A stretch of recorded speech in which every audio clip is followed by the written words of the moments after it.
Could China's central bank be moving towards a gold standard? Joining me today is Ken Hoffman of Bloomberg Intelligence. Ken, thanks so much for being with us. Thanks for having me. So Ken, why would China consider such a move?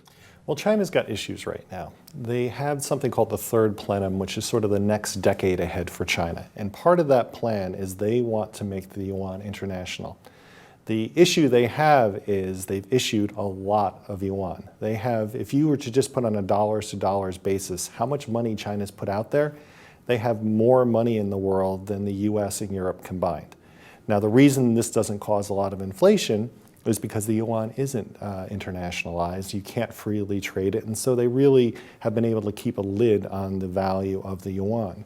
The question is, if they are going to go and make this international, how do they back that currency so it doesn't collapse? And that leads us to at least consider, could they go on a gold standard? Right, and what is the probability of it? Well, it all depends on how they may do it. I think one of the things to watch is later this year, the IMF is supposed to decide, does the yuan become part of the currency that can be held as a currency reserve in banks? If they're not allowed, they may consider something like a gold standard, just like when they weren't allowed to get more votes in the World Bank, they started the Asia Infrastructure Bank. So they may be almost preparing for failing.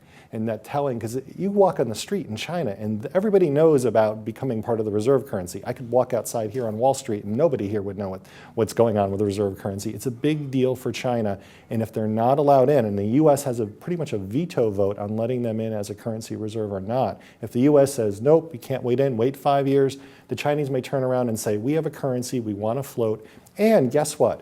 We want to back this, be the only currency on earth backed by a metal being gold. Right, but how difficult of a process is it to back the Chinese yuan with gold? I'm thinking it's not an easy feat here. They've already started to do just that. They're laying the groundworks. They've built vaults. They've been buying. They're the world's biggest buyer of gold. They've started a China Gold Bank 2 months ago where they said they're raising $16.5 billion to buy gold for other central banks to put their gold in China. So they're doing a lot of the building blocks that if they wanted to, they could build a gold standard. So Ken, if it were to occur, what would it do to the price of gold?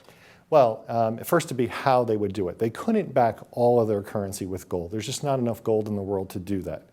What they could do is back gold that is held by central banks around the world, therefore they wouldn't need as much. So the big question is, how much gold do they hold? Right. We officially know they hold around 1,000 metric tons, and they only updated that 6 years ago. We know the US has about 8,800 metric tons, and our guess at Bloomberg Intelligence is they have around 3,600 to 4,000 metric tons is what they've built. If it's quite a bit more than that, it gives them a lot of leeway to go out there and back the currency. Right. Well, is there a certain amount needed to get onto a gold standard that you know of? No, I mean, a gold standard, plain and simple, it's not a big constraint on a currency. It actually is something that worked for hundreds, if not thousands of years. It's not this horrible thing.